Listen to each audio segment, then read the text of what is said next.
The wreck had been dead for 6,000 years, and sister pilot Seiyu was the one who woke it up. She did not mean to. No one on the survey ship Patient Hand meant to do anything but log the hulk, scrape its hull for trace metals, and move on. That was the whole purpose of her order. The sodality of the long quiet did not break things, and did not build them. It listened. It drifted between the cold stars on slow sails of mirror cloth, and it found the dead works of dead species, and it remembered them, so that the galaxy would not have to. Seiyu had spent her whole short life learning to be patient with dead things.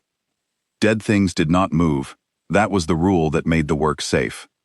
The thing in front of her had not read the rule.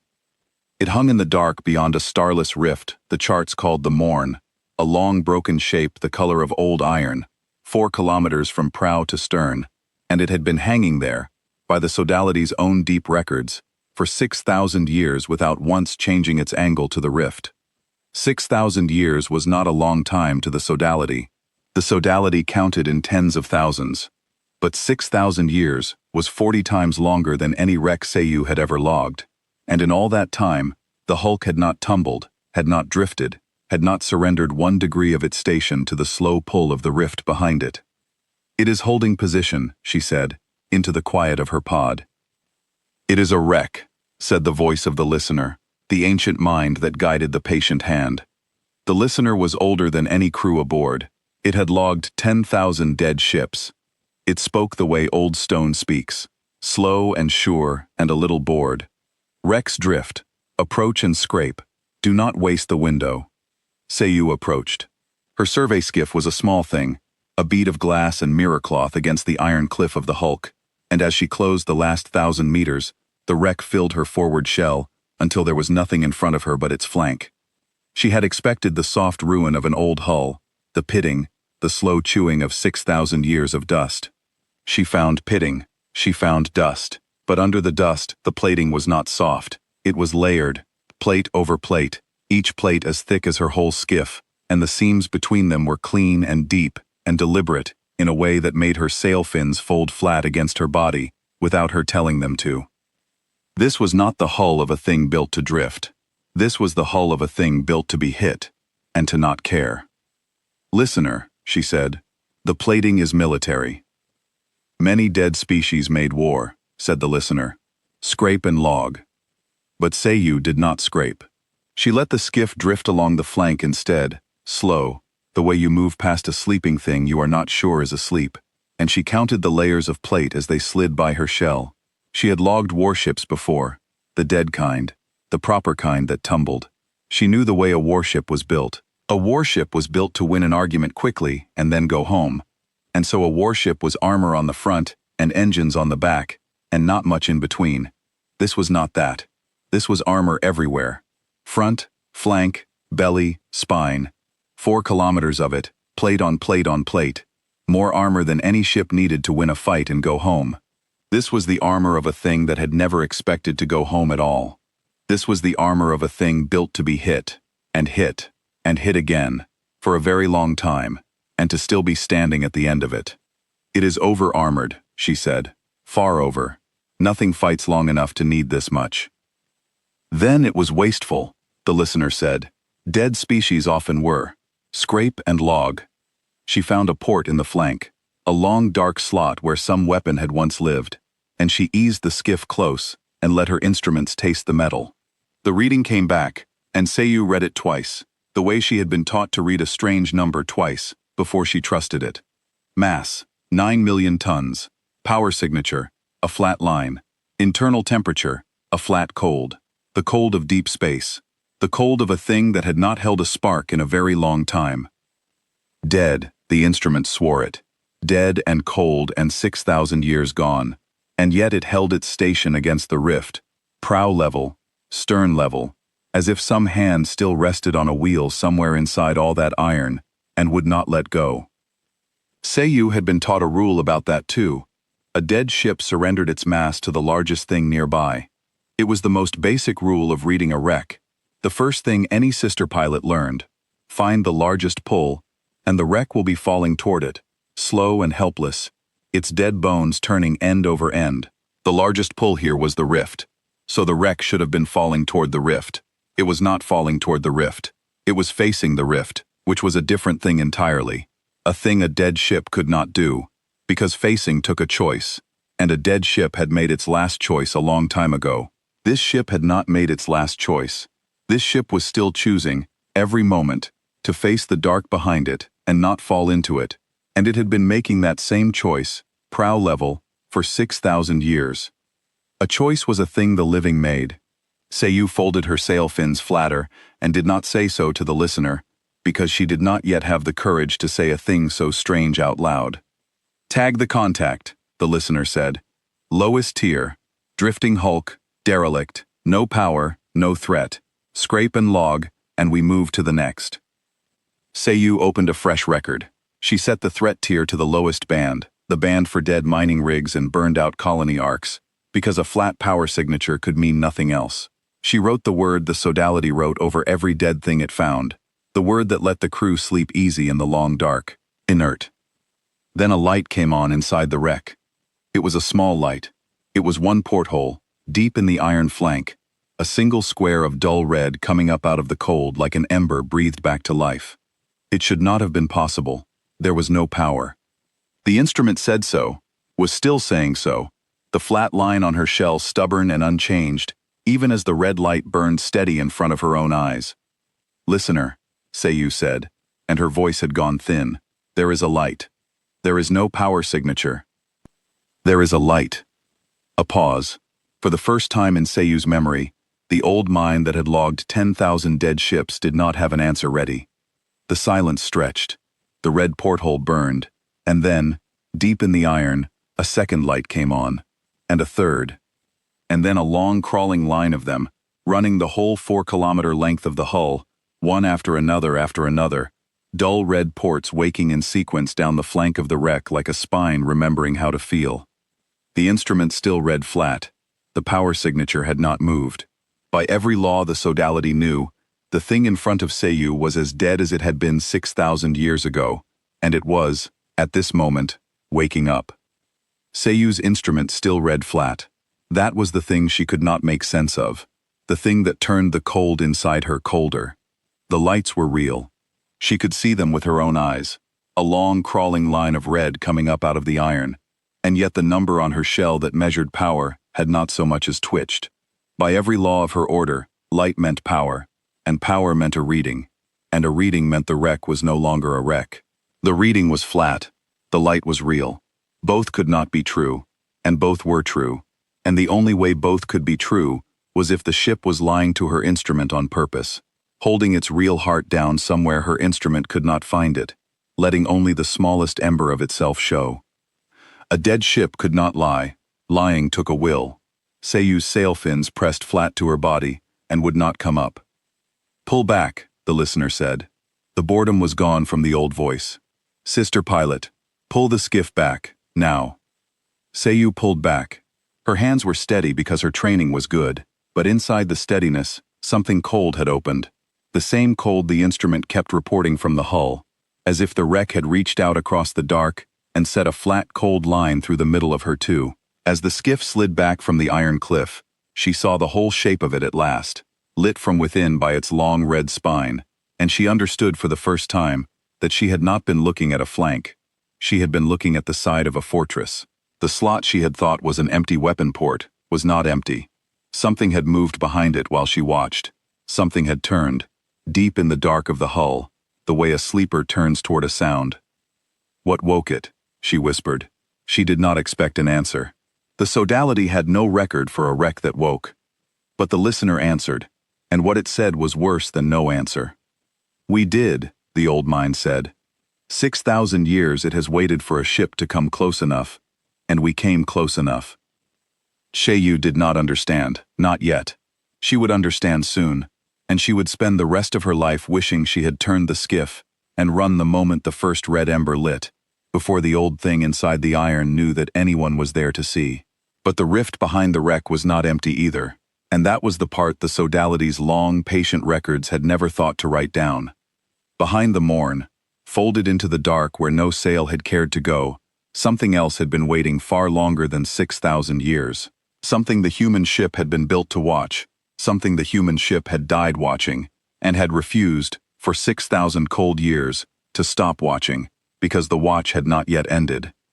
The red lights along the hull steadied, the flat line on Seiyu's instrument held, and from inside the 4 kilometers of waking iron, very faint, carried through the metal of her own skiff, as a vibration more than a sound, came a single low note, deep and slow and steady, the note of a great machine, clearing its throat after a very long silence. The wreck was not drifting. The wreck had never been drifting. The wreck had been standing watch, alone, in the dark, for 6,000 years, and it had just heard something behind the rift move. And it did not like being interrupted. The note from the iron hull was still in Seiyu's bones when the listener ordered the patient hand to back away from the morn, and for the first time in her service, the survey ship obeyed an order to retreat. It did not retreat far. The sodality did not run from dead things, because dead things did not chase, and the listener was old enough to be ashamed of how fast it had spoken the word now. So the patient hand drew off to a careful distance, 10,000 kilometers, far enough that the waking wreck was a thin red line against the black, and it hung there on its mirror sails and it watched, because watching was the one thing the sodality had ever been good at. Seiyu brought the skiff home and docked it, and could not make her sail fins lie flat. She stood in the long listening hall of the patient hand, where 100 of her kind drifted at their shells, and she told them what she had seen. The light coming up out of the cold, the flat line that would not move even as the spine of the thing lit one port at a time, the slot in the flank that had not been empty, the single low note. The hall did not believe her. That was the worst of it. The hall had logged 10,000 dead ships between them, and 10,000 dead ships had stayed dead, and so the hall reached for the only explanation it had, which was that the young pilot had been frightened, and the young pilot had seen wrong. "Show them," Seiyu said to the listener. The listener showed them. It put the skiff's record up on the great shell of the hall, the whole of it, the approach, the reading, the word inert, written in Seiyu's own steady hand, and then the first red ember, and the second, and the long crawling line of lights running 4 kilometers down the iron, and the slow turn of the thing behind the slot. The hall went quiet. 100 sets of sail fins folded flat at once, a soft sound like a wind moving through reeds, and Seiyu understood that they believed her now, and that believing her had made everything worse. "It has no power," said an elder pilot, a withered gray shape named Tuvo, who had logged more dead ships than anyone aboard. "I have read the record 3 times. There is no power signature. A ship with no power cannot light its ports. A ship with no power cannot turn a gun. What we are looking at is impossible." "What we are looking at," the listener said slowly, "is a ship that does not want us to know it has power." The hall did not like that, and one of the younger pilots said so, a quick bright shape named Hess, who had not yet logged 100 ships, and still believed the rules held all the way down. "A ship cannot choose to look dead," Hess said. "A ship is metal. Metal does not choose. Either it has power, or it does not. There is no third thing where it has power and decides not to show us. That is not how ships work. That is how living things work, and the makers of this ship are extinct, the ledger says so, and a ship with no living makers is only metal, and metal does not hide." "The ledger said this ship was a wreck," the listener answered. "The ledger said this rift was empty. The ledger has been wrong twice in one watch, young one. Be slower to trust it." Hess folded flat and said nothing more. Seiyu did not like the idea either, but she had been the one in the skiff, and she had felt the flat cold reach across the dark and touch her, and she thought the listener was right. The wreck was not dead. The wreck was hiding. It had been hiding for 6,000 years, holding its breath, keeping its heart down to a flat cold line, so that anything passing in the dark would read it as a corpse and leave it to its watch. And it had let Seiyu come close, and it had let her write the word inert, and only when she was close enough to see had it allowed the lights to come up, the way a thing in deep grass allows itself to be seen only when seeing it no longer matters. "Why now?" Tuvo said. 6,000 years and it sleeps. We come, and it wakes. Why now?" "Because of the rift," the listener said. Seiyu turned toward the old mine's shell. So did the hall. The listener did not speak quickly. It had logged 10,000 dead ships, and it had never been wrong about one of them. and the weight of that record was in its slowness now.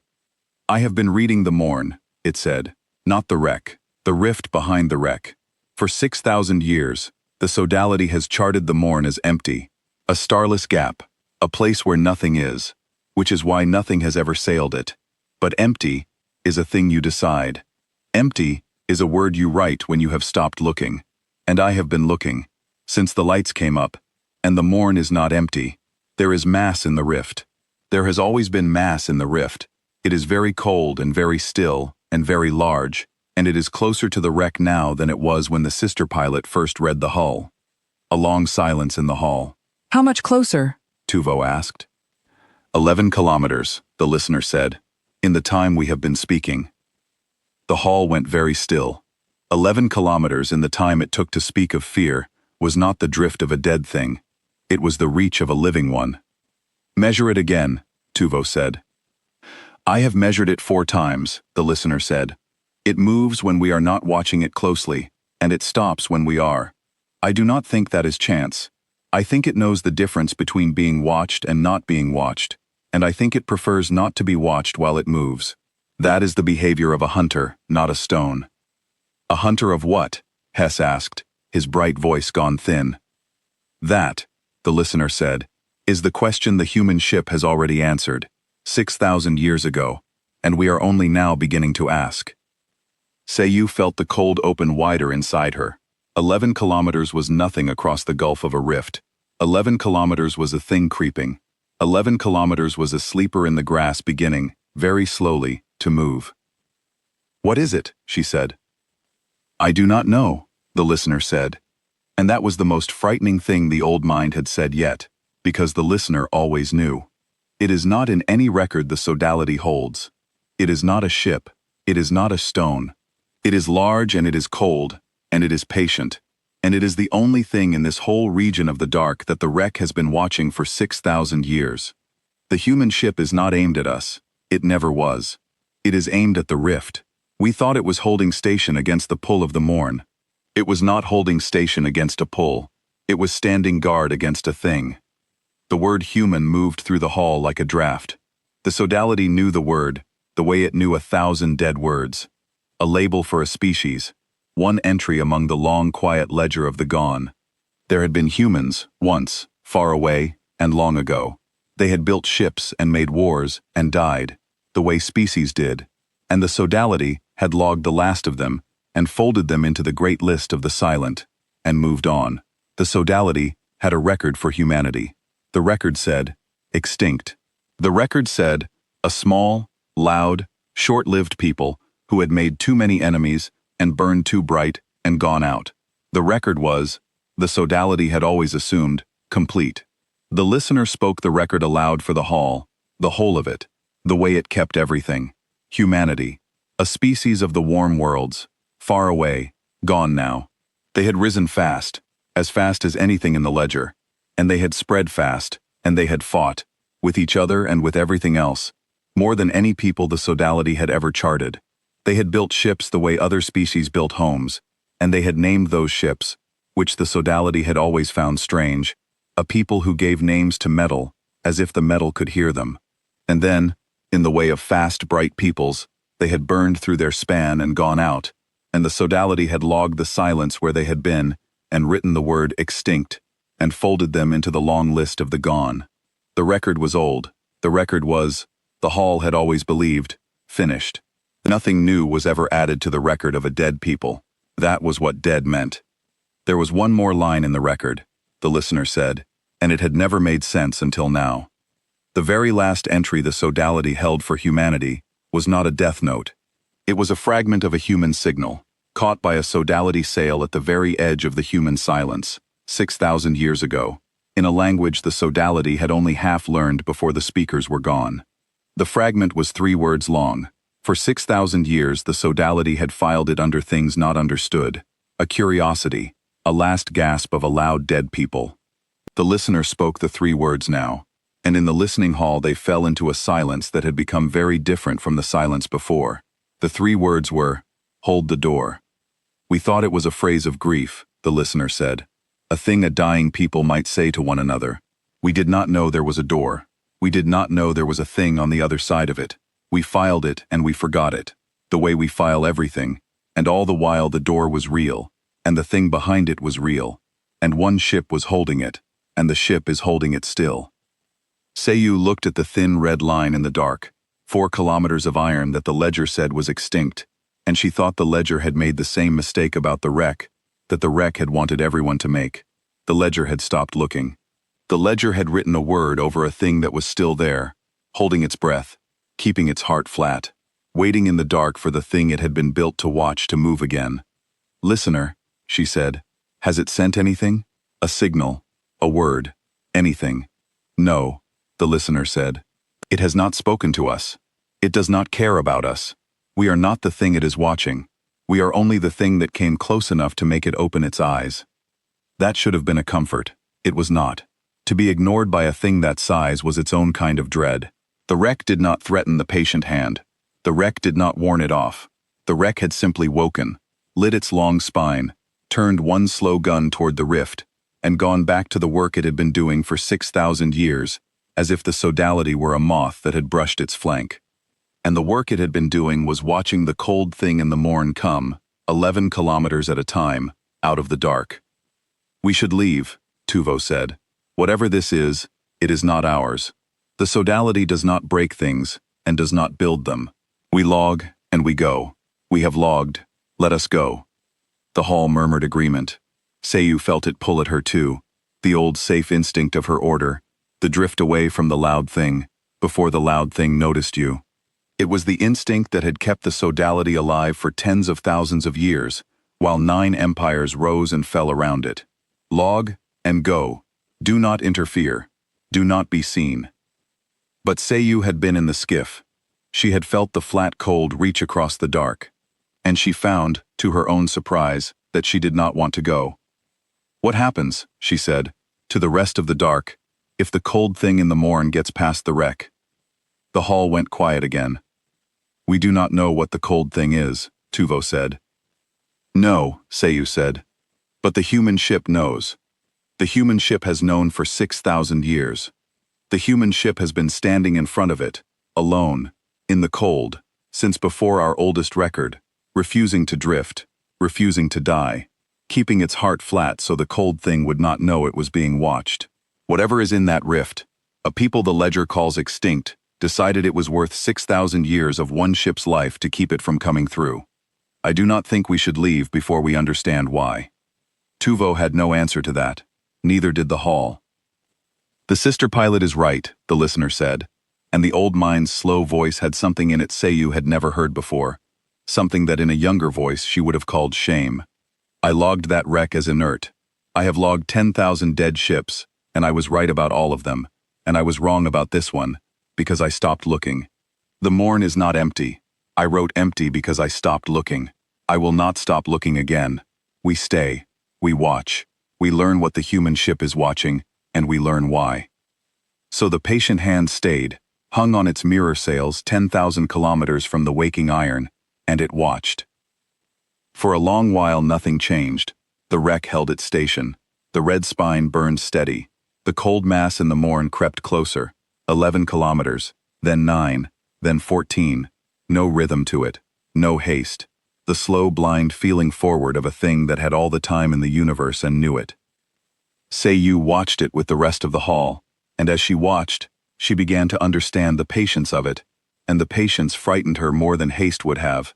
A thing in a hurry was a thing that could be outweighted. A thing that crept 14 kilometers, and then stopped, and then crept 9 more, with no rhythm and no haste, and no sign of caring whether it arrived this year or in 1,000, was a thing that could not be outweighted, because it had already decided to win by lasting. It did not need to be fast. It needed only to never stop.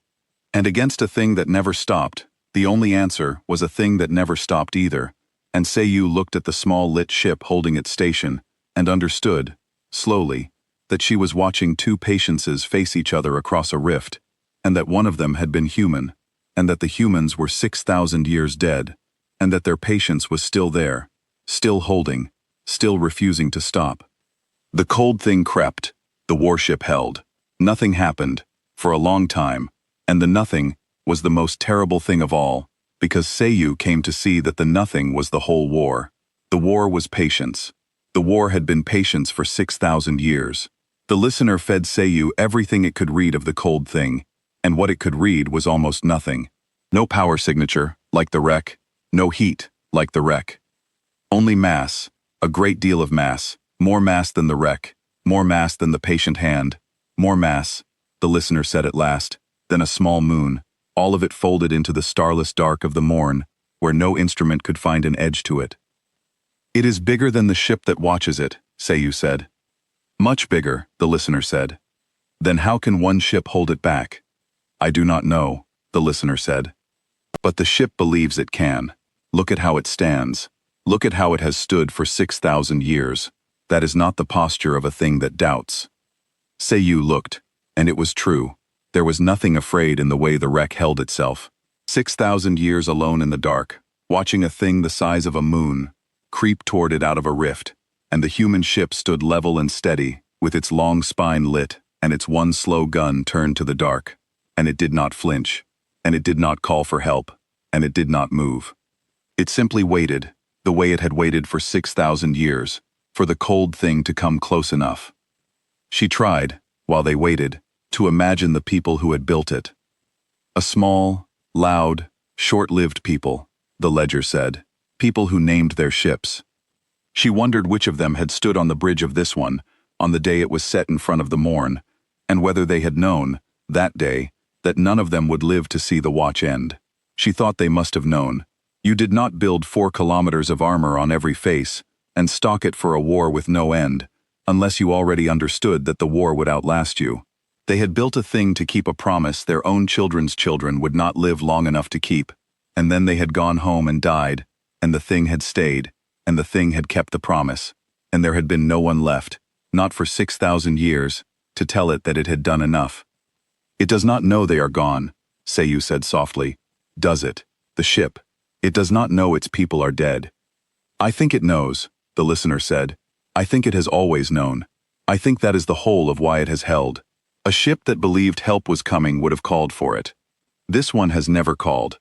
It has held in silence for 6,000 years because it knows, better than the ledger does, that there is no one to call. It is not waiting to be relieved. It stopped waiting to be relieved a long time ago. It is only holding because holding is the last thing its people asked of it, and it is the only one left who can. And then, at last, the cold thing came close enough. It happened without warning and without sound, the way everything about the wreck happened. One moment the morn was a starless gap with a great cold mass folded somewhere inside it. The next moment a part of the dark moved, and Seiyu's whole hall cried out at once, because the part of the dark that moved was vast. It rose out of the rift like the back of something surfacing from deep water, a long ridged curve of cold matter, blacker than the black around it, and it kept rising, and rising, until it dwarfed the 4 kilometers of human iron, the way the iron dwarfed Seiyu's skiff. The listener had said, moon-sized. The listener had been kind. The thing coming out of the morn was a continent of cold, a slow blind mountain of it, and it had no eyes that Seiyu could find, and no face, and no shape she had a word for, and it was turning, with terrible patience, toward the small lit ship that had been watching it for 6,000 years. It sees the ship, Tuvo whispered. No, the listener said. It has always known the ship was there. It simply did not care, the way the ship did not care about us. For 6,000 years neither one moved, because neither one was ready. Now one of them is ready. Which one? Seiyu said. The listener did not answer. It did not need to, because at that moment, the human wreck, which had hidden its heart behind a flat, cold line for 6,000 years, so that the great patient thing in the rift would believe it dead and harmless, and beneath notice, stopped hiding. The flat line on Seiyu's shell broke. It did not climb. It did not build. It simply broke, all at once, and where there had been a corpse's flat, cold line, there was suddenly a reading her instrument had no scale for, a power signature so vast and so sudden that the shell that displayed it whited out and had to be told, twice, that the number was real. The red spine of the wreck flared from dull ember to a hard, clean line of light. The long iron flank, which had drifted dark and cold for 6,000 years, lit from prow to stern in a single instant, and Seiyu saw, for the first time, the whole truth of the thing she had logged as inert. It was not a wreck. It had never been a wreck. It was a warship, 4 kilometers of layered armor and deep clean seams and slotted weapon ports, and every one of those ports was open now, and every one of them was awake, and it had been playing dead in front of a monster for 6,000 years for one reason only. Not to hide, not to survive, to wait, to let the great cold patient thing in the rift creep close enough, certain it was watching a corpse, certain the small lit ship was beneath its notice, until the moment when the thing finally rose, and turned, and committed itself to coming through. The human ship had wanted it close. The human ship had spent 6,000 years making sure it would be close. And now, it was close enough. By the long quiet, Tuvo breathed. It was bait. The ship made itself the bait. The cold continent rose the last of the way out of the morn, terrible and slow and sure of itself, and it reached for the small dead thing that had watched it for 6,000 years. And the small dead thing opened its eyes all the way and turned its prow to the dark and answered. The first shot from the human warship reached the cold continent before the sound of its own waking had finished crossing Seiyu's hull. It came from the long slot in the flank, the one Seiyu had thought was an empty port, the one she had drifted close enough to taste. It was not a beam, and it was not a bolt. It was a single bright lance of something Seiyu's instruments could not name, a hard line of white drawn from the warship's flank to the rising dark of the cold thing in less time than her eye could follow, and where it touched the continent of cold, a piece of that continent the size of the patient hand simply ceased to exist. There was no explosion, there was no debris. There was a flat white flash, and then there was an absence, a clean bite taken out of a thing that had no edges, and Seiyu understood in that instant that the human ship had not been hiding its weakness behind the flat cold line. It had been hiding its strength. "Record everything," the listener said. "Whatever happens here, it must be remembered. We are the only witness in 6,000 years. Record everything." Her whole hall recorded, 100 shells drinking in the dark, because they were the sodality, and remembering was the one thing they had ever been for, and they had stumbled, after tens of thousands of years, onto the single thing in the galaxy most worth remembering. The cold continent did not cry out. It had no voice, but it reacted, and its reaction was the most frightening thing Seiyu had yet seen, because it did not recoil. It did not flinch from the bite the warship had taken out of it. It simply flowed, the lost mass replaced from somewhere deeper in the rift, the wound closing over with more of the same cold blind matter, and it kept rising, and kept turning, and reached again for the small lit ship that had hurt it. Whatever the human warship was fighting, it could not be killed by being wounded. It could be wounded forever, and it would not care. The warship knew this. That was the thing Seiyu would remember longest. The warship knew. It had stood in front of this for 6,000 years, and it had studied the thing the way the sodality studied the dead, patiently, completely, without illusion, and it had built its whole long watch around the knowledge that the cold continent could not be killed by wounds. So it did not try to kill it with wounds. The lance from the flank had not been an attack. It had been a measurement. It had told the warship exactly how fast the cold thing could replace what it lost, and the warship had wanted to know that before it began. Seiyu watched the warship take 3 more measurements, each from a different gun, each into a different part of the cold mass, and she understood that it was not wasting them. It was checking its own old knowledge against the thing in front of it, making sure that 6,000 years had not changed the rules, the way a careful hand tests the ice before it trusts its weight to it. The cold thing healed each wound at the same speed. The rules had not changed.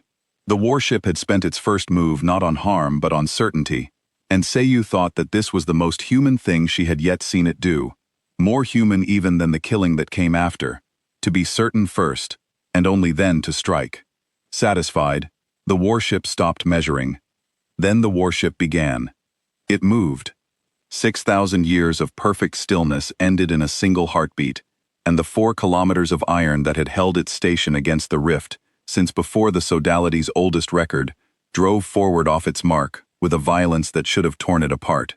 It did not tear apart. The deep, clean seams in its hull held. The layered armor held. It came off 6,000 years of waiting, like a thing that had spent every one of those years coiled, and it drove straight into the rising cold continent, prow first, its long spine burning white, and the patient hand's whole hull flinched as one, because it looked, for a sick instant, like a ship throwing itself away. It was not throwing itself away. Seiyu saw that a breath later, when the prow of the warship struck the cold matter and did not stop. It did not ram, it cut. The knife edge of the human prow drove into the continent of cold and parted it. A clean, deep wound running back along the warship's flanks as it passed through. And from every open port along that flank, the lances came. Dozens of them now. White line after white line, drawn into the heart of the thing from the inside, where the cold matter could not close over fast enough to keep up. It went inside it, Tuvo said, his old voice cracking. Why would it go inside it? Because the wounds heal from outside, the listener said. It cannot be killed from the outside. So it is killing it from the inside, where the healing cannot reach in time. 6,000 years. It has watched this thing replace what it loses. 6,000 years. It has been working out the one place the healing is too slow. The heart. It is going for the heart.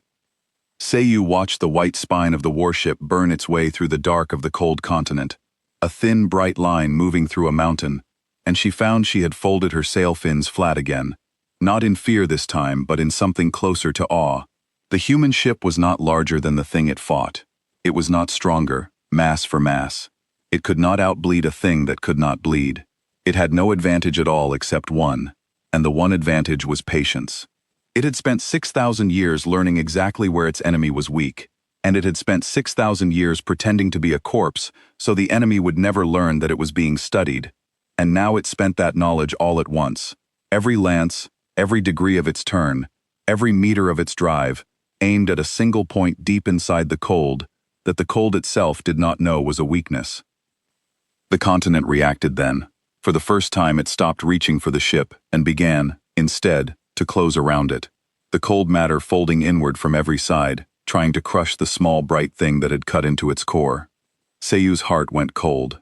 10,000 dead ships in the listener's records, and not one of them had ever been crushed in the grip of a moon-sized hand of living cold, and she did not want this one to be the first. It was not the first. The warship did not slow. As the cold folded in around it, the long flank ports that had been firing lances changed their work, and the white lances became a white wall, a hard sheet of force that pushed the closing cold back from the hull faster than it could close, and the warship drove on through its own cleared path toward the heart of the thing, as if the crushing weight of a continent were a curtain to be parted. The strain of it lit the whole hull white. The seams held, the armor held. 6,000 years of building toward this single passage, and the human iron held. And Seiyu understood, watching, why the ship had been built with armor on every face. It was not for a battle. It was for this, for the long, slow grip of a thing that came at you from all sides at once, for the crushing in. The humans had known, 6,000 years ago, exactly what their ship would have to stand inside of, and they had wrapped it in iron belly to spine so that it could stand inside of it and keep cutting. They had not overbuilt the ship. They had built it for the only fight it would ever have, and they had built it right. How?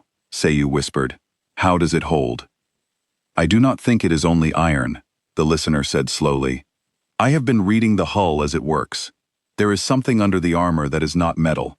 It runs the whole length of the ship, and it has been there, cold and flat and silent, for 6,000 years. And it is awake now, and it is the thing doing the holding. I do not have a word for it. The humans would have had a word for it. The humans built it, and then they died, and they left it here, awake under the iron, watching the rift, for 6,000 years after the last of them was gone. Seiyu turned that over. The humans had died. The ledger said extinct, and for once, the ledger was not wrong, only late.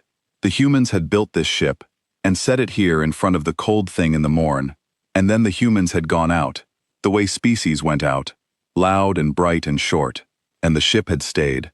The ship had kept the watch the humans set it, after the humans who set it were 6,000 years dead, alone, in the cold, asking no one for help, expecting no relief, because there was no one left to relieve it.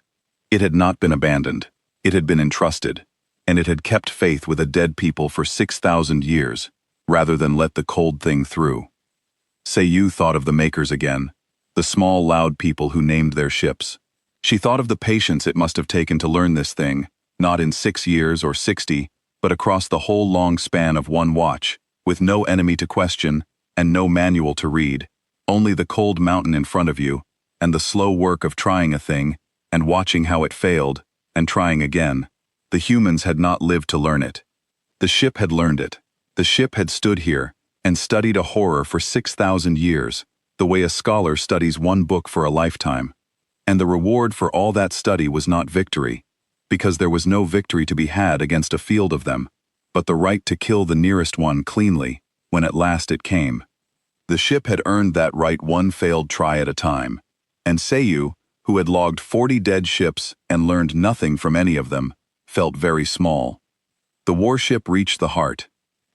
Seiyu knew the moment it happened, because the cold continent, which had not cried out when the first lance bit it, which had not flinched when the prow cut into it, which had folded in to crush the ship without anger or haste, finally changed. A shudder ran through the whole mountain of cold, a deep, slow ripple from its core outward, and the matter that had been folding inward to crush the warship stopped folding. It hung, it trembled, and then it began, very slowly, to come apart. The heart, the listener breathed. It found the heart. The white spine of the warship burned at the center of the cold continent now, and from that center the unraveling spread. The cold matter that could replace any wound, that could close over any bite, that could fold a mountain inward to crush a ship, could not replace its own heart, because it had never once in 6,000 years imagined that anything could reach it. It had been the patient one. It had crept out of the rift 11 kilometers at a time, certain that nothing was watching it closely enough to find its heart, certain that the small lit ship was beneath its notice. It had been wrong. Something had been watching it that closely. Something had been watching it that closely for 6,000 years. The cold thing began to die, from the heart outward, and it died the way it had lived, without a voice, in silence, slowly. The patient hand's whole haul watched the continent of cold come apart, watched the dark unravel, watched the moon-sized blind patient horror that the sodality had charted as an empty rift dissolve into nothing, because one ship the sodality had charted as an inert wreck had spent 6,000 years learning where its heart was. And in the center of it all, the warship burned white and steady and did not stop, cutting and cutting, until there was nothing left around it to cut. Then the white spine dimmed, the lances stopped. The 4 kilometers of human iron came drifting out of the dissolving dark of the morn, scarred and scored, and venting cold vapor from 100 seams, and it turned, slowly, with the same terrible patience it had shown for 6,000 years, back toward the place where it had kept its station.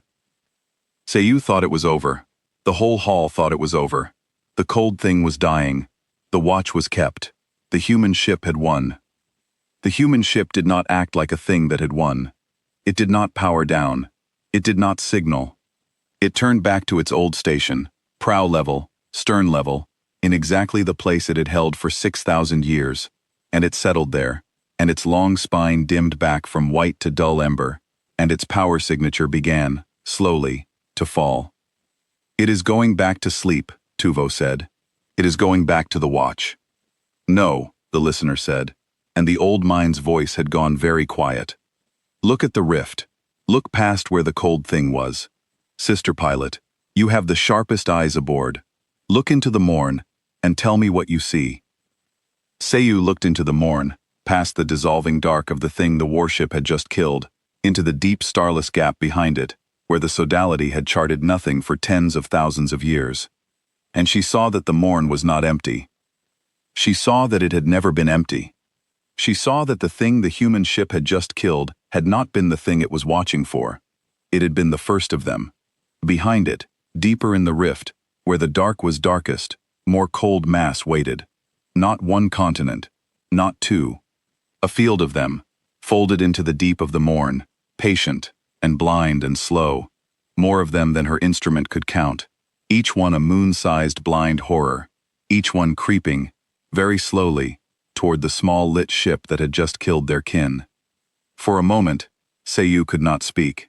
The thing she had taken for a single monster, the thing whose death had just unmade a continent of cold, was one.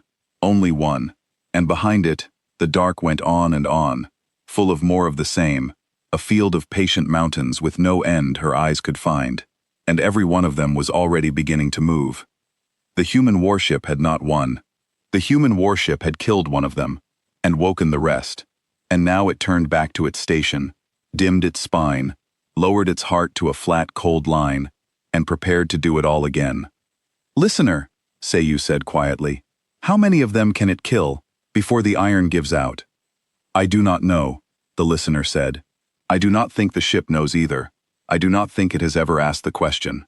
I think it decided, 6,000 years ago, that the answer did not matter, that it would kill them for as long as it could kill them, and not one day less, and that the day the iron finally gave out would simply be the day the watch ended, and not before.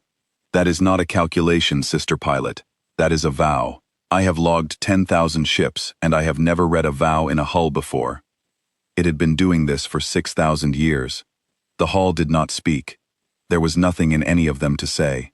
They had come to scrape a wreck for trace metals, and they had found, instead, the longest war in the galaxy, fought by one ship, in silence, with no one to see and no one to relieve it, against an enemy that could not be beaten, only thinned, one mountain at a time, forever. Seiyu looked at the field of cold in the rift and tried to count how many killings 6,000 years of one ship's work might be, and the number she reached was so large that it stopped meaning anything, the way the dark stopped meaning anything when you looked at it too long. It had killed them one at a time. The count came back, and Seiyu wished she had never asked the listener to run it. 3,104, the old mind said. That is how many cold masses I can find folded into the morn. There may be more. The deeper they lie, the harder they are to read, and they lie very deep. 3,104 is the floor, not the ceiling. 3,000. Seiyu thought of the single continent of cold the warship had just taken apart. The slow mountain of blind matter that had needed the whole of 6,000 years of study to find one weak point in, and she thought of 3,000 of them, and she could not hold the number in her mind. It was too large. It was the kind of number that stopped meaning anything, the way the dark stopped meaning anything when you looked at it too long. Seiyu tried to picture 3,000 of the killings she had just watched, laid end to end across 6,000 years. One every 2 years, she reckoned, if the count had begun far higher and fallen this far. One cold mountain hunted and waited for, and let close and cut open from the inside, and then the long cold silence again, and then another, and another, 2 years apart, for 60 centuries, with no relief and no rest that was truly rest, because even the rest was part of the hunt. She could not hold it. No mind built to log dead things could hold the weight of a thing that had refused, for 6,000 years, to become one. One ship, Tuvo said. He was looking at the scarred iron drifting back on its station, dimming its spine, lowering its heart. One ship, against 3,000. It cannot. No ship can. It killed one, and it is venting from 100 seams. It cannot do that, 3,000 times. It has already done it, the listener said. The hall went still. What do you mean? Seiyu said.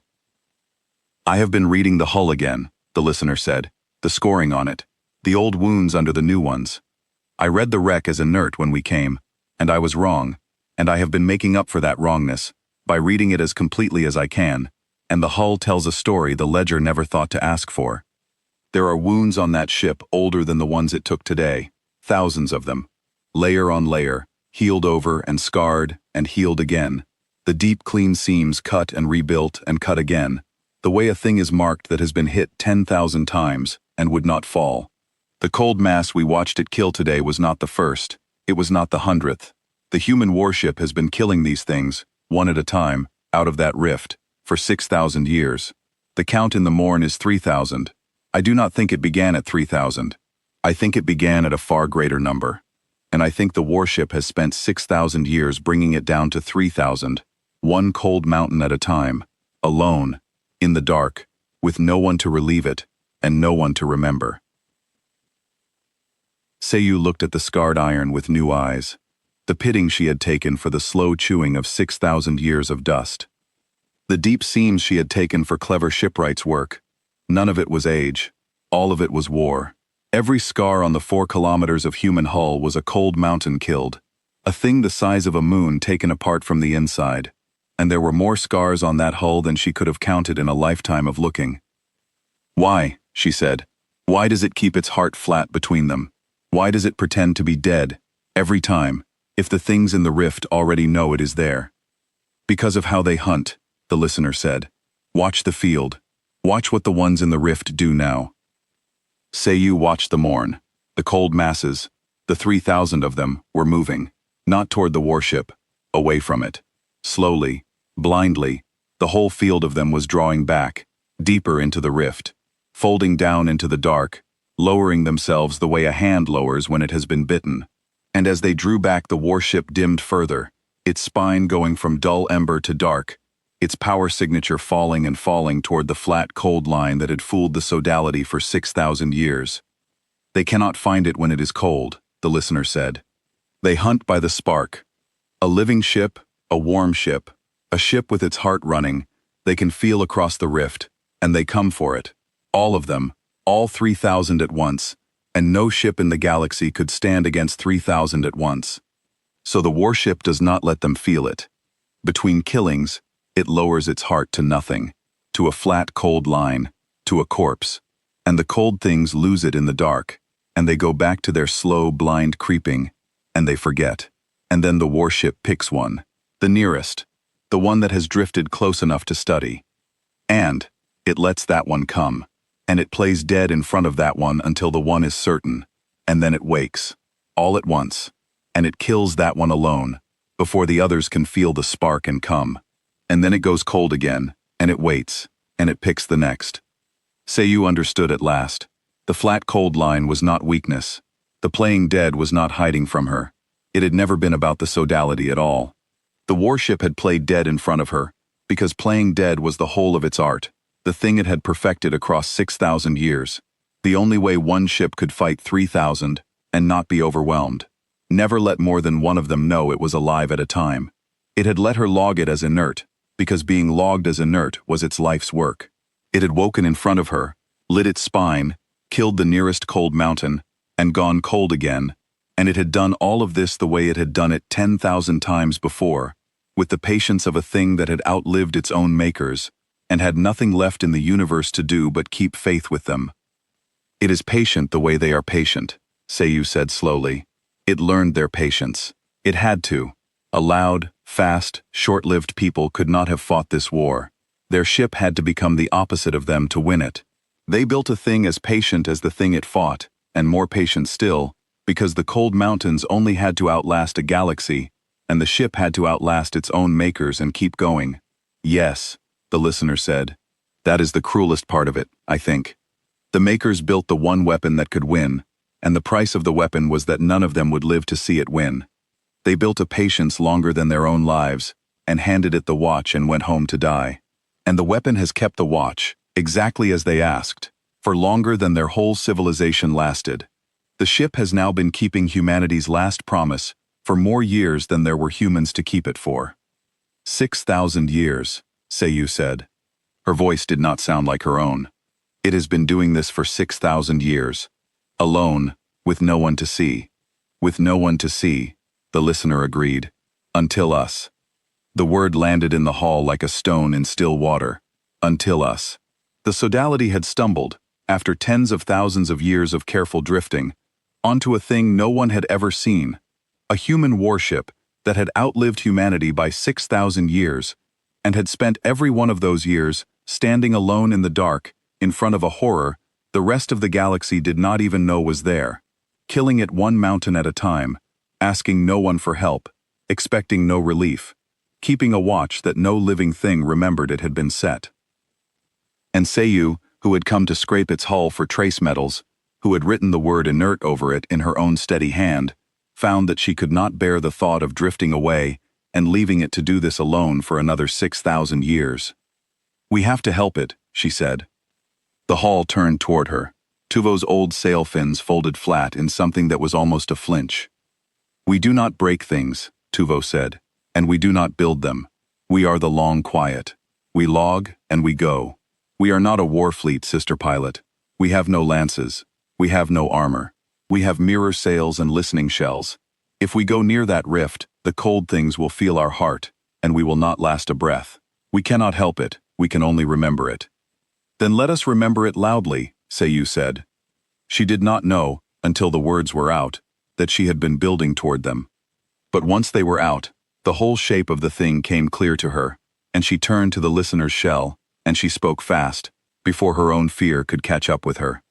The warship fights alone, because it thinks it is alone. It thinks humanity is dead. It thinks there is no one left to relieve it, no one left to help, no one left even to know.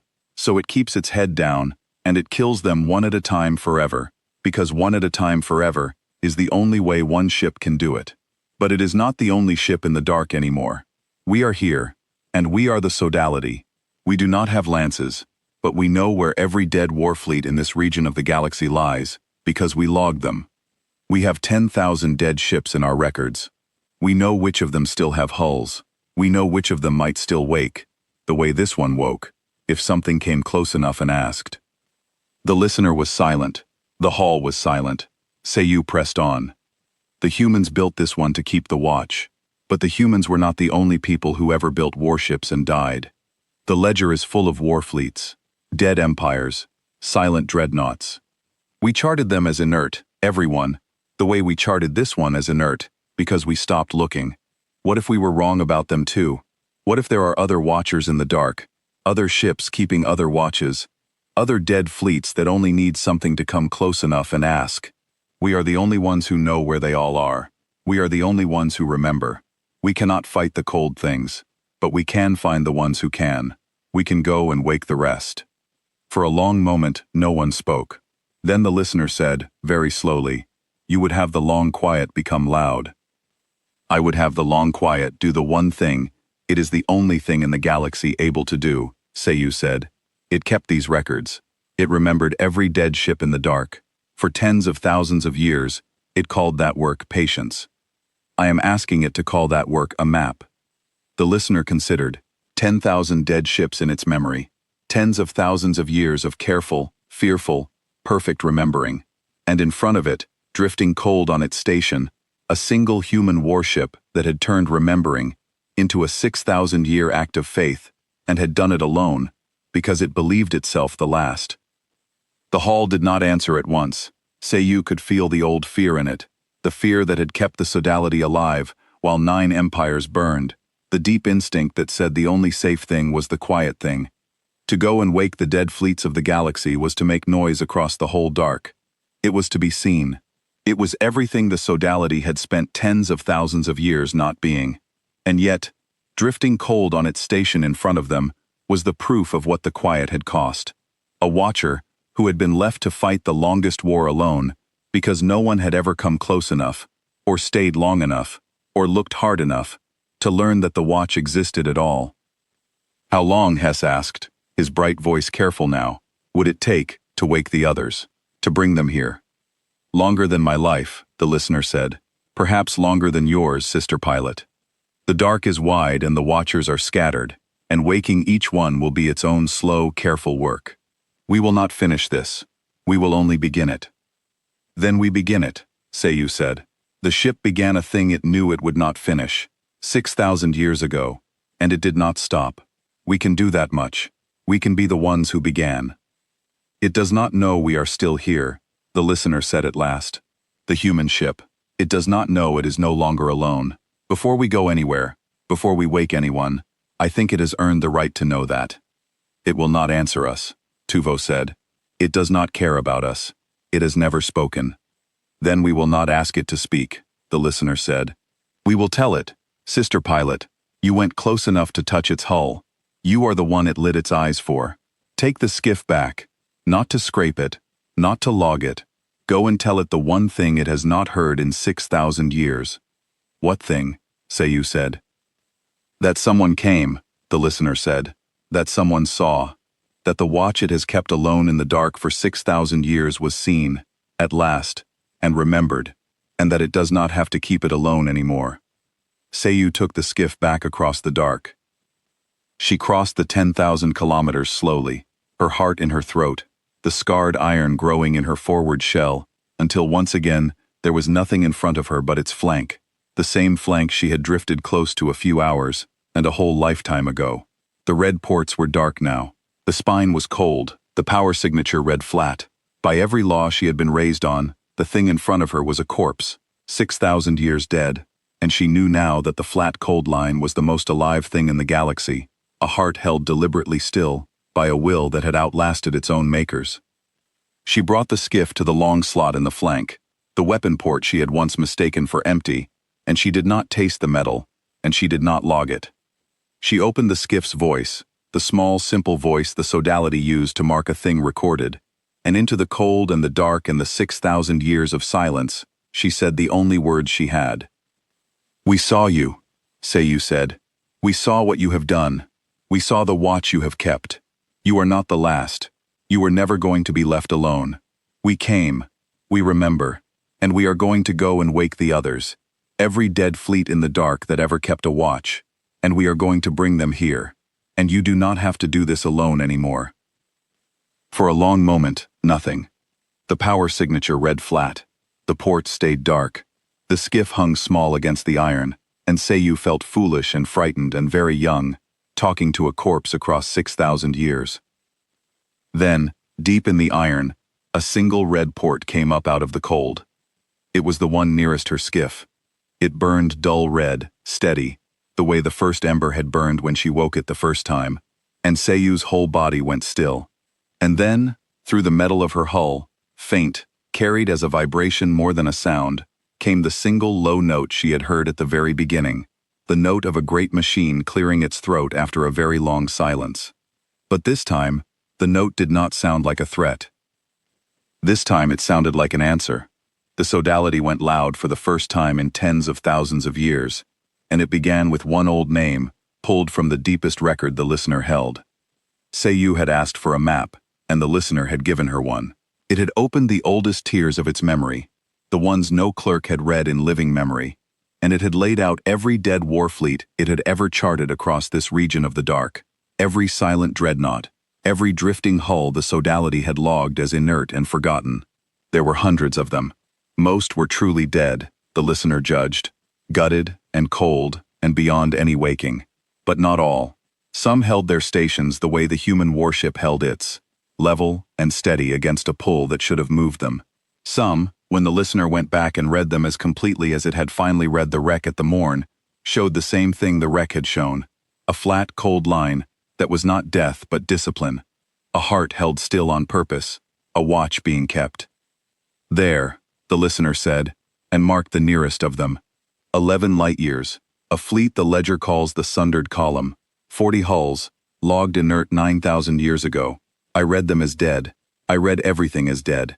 But 4 of the 40 are holding station, against a drift that should have scattered them, and their cold is too even, too deliberate. I think 4 of them are keeping a watch of their own. I think we have been sailing past keepers of the watch for tens of thousands of years, and writing the word inert over every one of them.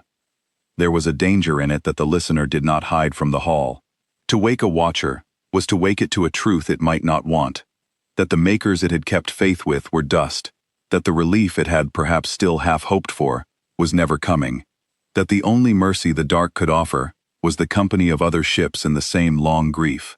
Some, the listener feared, might refuse to be woken at all. Some might have gone too deep into the flat cold line to come back. But the human warship had not refused. The human warship had answered with a single low note that had not sounded like a threat, and Seiyu carried that note with her to every dark hull she found, and she played it for them, ship to ship, the proof that one of their kind had heard a stranger come, and had chosen, after 6,000 years, to answer rather than to sleep. So the patient hand went to the Sundered Column, and Seiyu took the skiff into a field of 40 dead hulls, and she did the one thing the sodality had never done in all its long quiet life. She did not log them. She woke them. She brought the skiff close to the first of the 4 the listener had marked, a long blunt slab of a ship twice the size of the wreck at the morn, its hull a different make, a different people's hand in every line of it, and she opened her small voice, and she told it what she had told the human warship, that it had been seen, that the watch it kept had been remembered, that it was not alone, and she told it the thing the human warship had not been able to be told, because the human warship had been the first they found, that another keeper of the watch, 4 kilometers of human iron at a rift called the Morn, had held its station alone for 6,000 years, and that it did not have to anymore, and that the sodality had come to gather every watcher in the dark and bring them together at last. The slab hull woke. A flat cold line broke into a power signature with no scale. Old lights came up along a hull that had been dark for 9,000 years. And from inside it, in a make and a manner all its own, came a low note of its own, a different throat, clearing after a different long silence, and Seiyu wept in her skiff, because she understood that she was not waking the dead, she was relieving the watch. 4 ships woke at the sundered column. The listener marked the next sight, and the next. The sodality, which did not break things and did not build them, found at last the work that only it could do, the work it had been preparing for across tens of thousands of years without ever knowing it. It remembered where every watcher in the dark had been left, and it went, one by one, and it told them they were not alone, and it gathered them. It took a long time. It took Seiyu the rest of her life, and the lives of others after her, because the dark was wide, and the watchers were many, and scattered, and waking each one was its own slow, careful act of faith. But the sodality had never been in a hurry.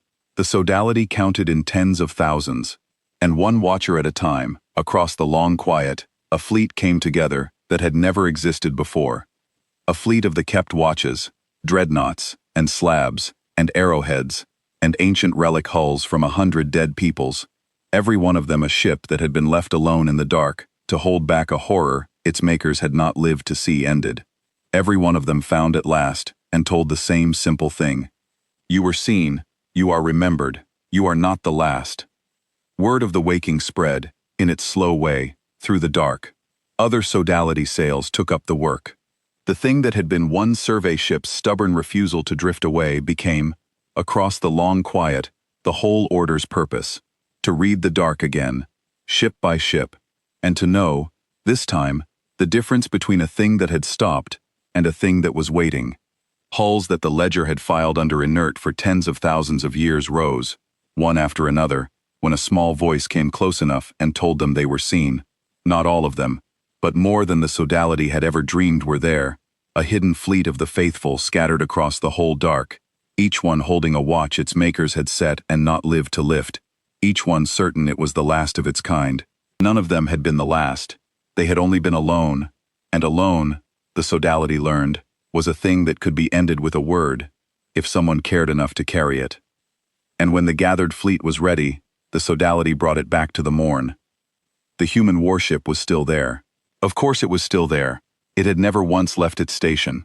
In the long years Ku had spent waking the others, it had kept its watch the only way it knew, picking the cold masses out of the rift, one at a time, playing dead, waking, killing, going cold again, the patient endless arithmetic of one ship against 3,000. When the gathered fleet came over the dark to the rift called the Morn, the count in the records had fallen from 3,104 to 2,890. In the years it had taken the sodality to find it help, the human ship, alone, had killed 214 more of them, one mountain at a time, and asked no one for anything, and waited. It was waiting still when the fleet arrived. Seiyu, old now, her sail fins gone gray, brought the skiff to the long slot in its flank one last time, and she opened her small voice, and she told the human warship the last thing she had come to tell it. "We are back," she said, "and we did not come alone." The red port came up out of the cold, the one nearest her skiff, dull and steady and patient as ever. And then, for the first time in 6,000 years, the human warship looked away from the rift. It turned.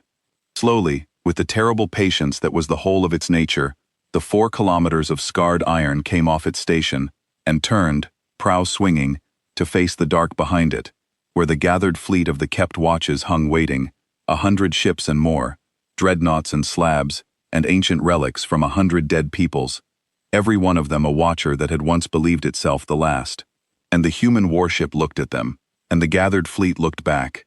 And across all that dark, ship to ship, watcher to watcher, the low notes began to sound, one throat after another, clearing after one long silence after another, until the whole gathered fleet was speaking, in the only voice any of them had, and the dark at the rift called the morn, rang with the sound of every kept watch in the galaxy, answering one another at last.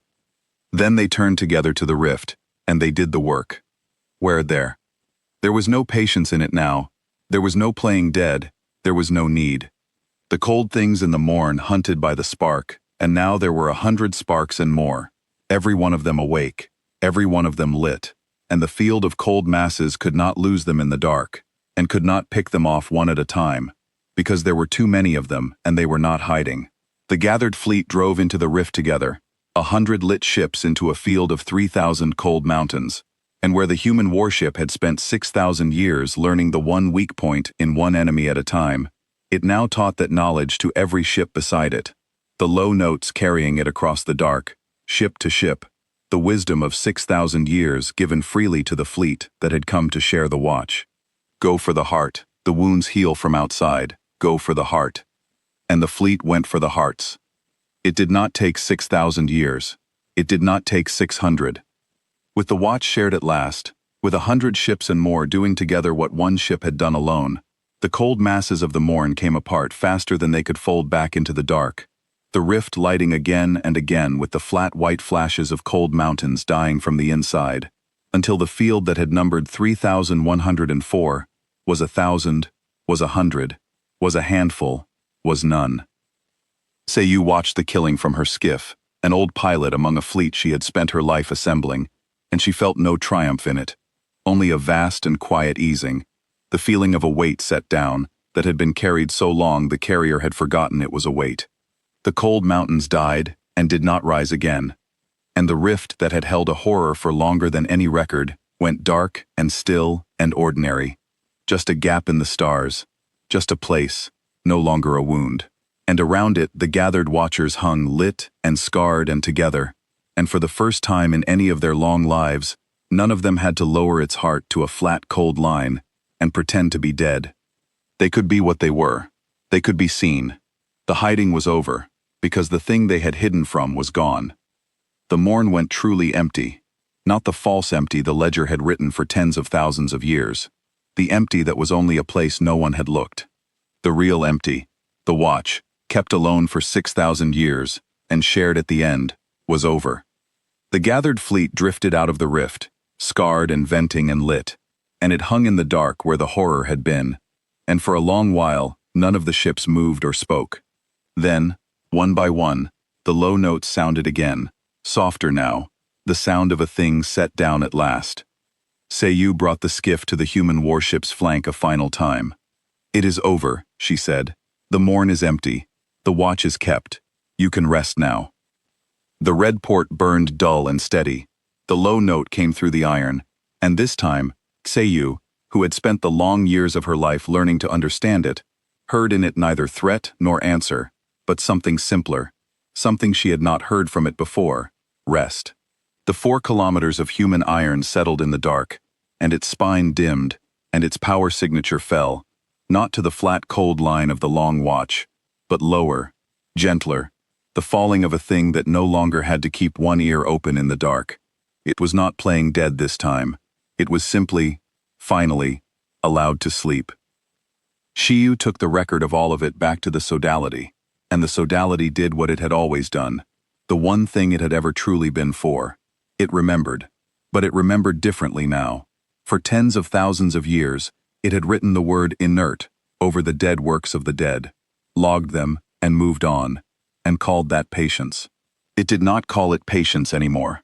It had learned, at the rift called the morn, the difference between a corpse and a watcher, between a thing that had stopped and a thing that was holding still on purpose. And it never again wrote the word inert over a ship that held its station against a pull that should have moved it. It went, instead, and it looked closer, and again, in the long dark, it found another watcher, keeping another watch, and it told it the same thing it had told the human warship at the morn. You were seen, you are remembered, you are not the last.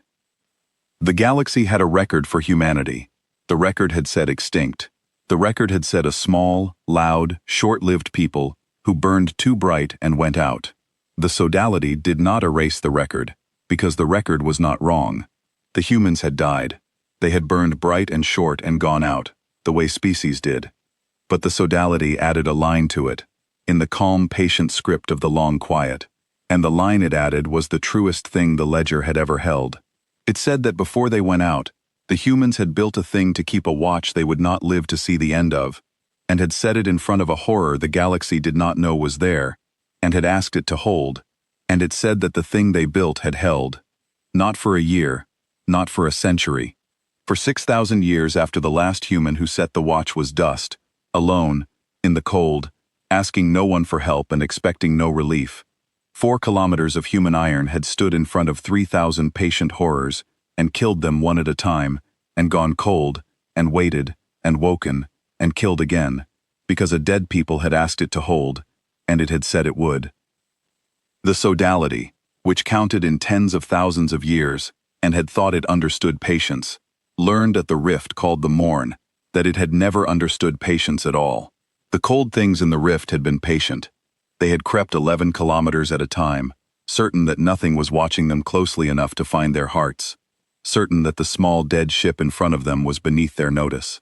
They had been patient, and they had been blind, and their patience had killed them, because all the while the small dead ship had been more patient still, and had not been dead, and had not been blind, and had spent 6,000 years learning exactly where they could not heal. That was the thing the ledger had gotten wrong, and the thing it never got wrong again. It had read the flat, cold line, and written inert. It had stopped looking. And the flat, cold line had been, all along, the most alive thing in the dark. A human heart, held deliberately still. A watch kept past the death of everyone who said it. A promise kept to people 6,000 years gone by. A ship that had nothing left in the universe to keep faith with, but the order it had been given, and the dark it had been left to hold. Seiyu lived a long life after the morn, and she logged many things, and she woke many watchers. And at the end of it, old and gray, she asked to be taken back one last time to the rift where it had all begun. The human warship was still there. It would always be there. The watch was over, and the morn was empty. But the 4 kilometers of scarred iron had not gone anywhere, because there was nowhere it wished to go, and no one left of its own to go to. It rested on its old station, prow level, stern level, in the place it had held for 6,000 years, sleeping at last, the deep sleep of a thing that had finished its work. Seiyu brought the skiff close to its flank, the same flank she had once drifted up to with an instrument and a word, and she did not wake it. She let it sleep, and she spoke to it once more, softly, the way you speak to a thing that has earned its rest. They called you a wreck, she said. We called you inert. We wrote the word over you, and we almost drifted away, and left you alone in the dark for another 6,000 years. We were wrong. We had a record for everything, and the one thing the record could not hold was you. Because we did not have a word for a ship that would keep a dead people's watch past the death of the people who said it. We have a word now. We made it up for you. We call it faith. And we will not forget it again. The human warship did not answer. It was sleeping, and it had earned its sleep, and the dull red port that had answered her once stayed cold and dark. But Seiyu sat with it a while, in the quiet of the emptied rift, the old pilot and the old iron, and she thought that the silence between them was not the silence of a corpse anymore. It was the silence of a watch kept, and ended, and remembered. She had come to this rift to scrape a corpse, and she was leaving it the keeper of a fleet of the once forgotten, and she did not think, in all her long life of logging dead things, that she had ever done a truer day of work than the day she refused to write the word inert, and chose instead to look closer. She turned the skiff for home at last, and left the warship to its rest in the dark, 4 kilometers of human iron at a rift that no longer held any horror, the last keeper of the oldest watch, sleeping the sleep of a thing that had been asked to hold, and had held, for 6,000 years, until someone finally came close enough to see.